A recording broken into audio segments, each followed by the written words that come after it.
Guys, magpiprito tayo.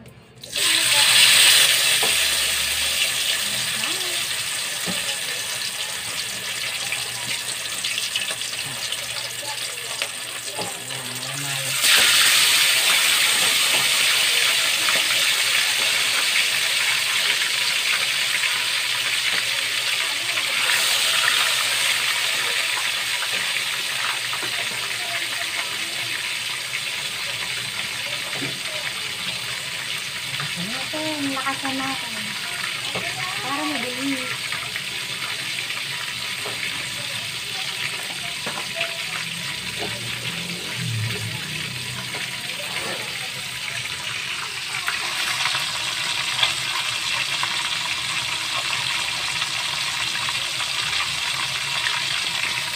Guys, hintayin natin sa maluto.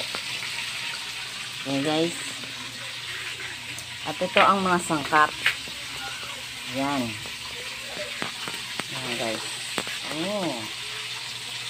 Ganyan, bawang, sibuyas, siling green, luya at kamatis. Siyempre, hindi mawawalang dahon ng salbos. Yan guys. Tingnan na natin itong baka sunog na.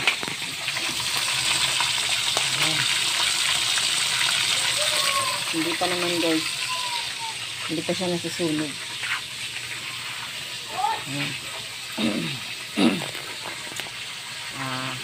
Meron akong nabili sa Shopee. Pero matagal na to. Siguro mga 5 months na siya sa kusinang to. Papakita ko sa inyo guys yung nabili kong halaman. Dito ko siya nilagay. Ayan.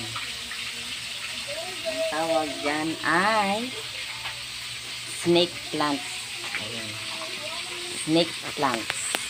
Diba? At ito, nagtanim din ako ng alokbate pang pa-good vibe. Guys. Taran! Alokbate. Ayan guys. Ayan guys. Nakikita nyo guys? Yan ay alokbate. Nilagay ko yan sa ibaba ng urat. Tapos yun. So, ayan. Ay, tingnan natin po. Baka luto na.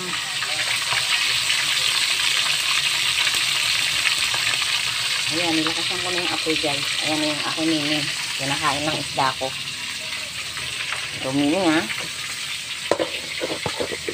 Nangangain ka ng isda. Mamaya na. Maghintay ka. Ayan. Ayan. Alis na natin. Natin sunugin dahil silutuin pa natin ito. Ayan. Hindi gaan ng fried.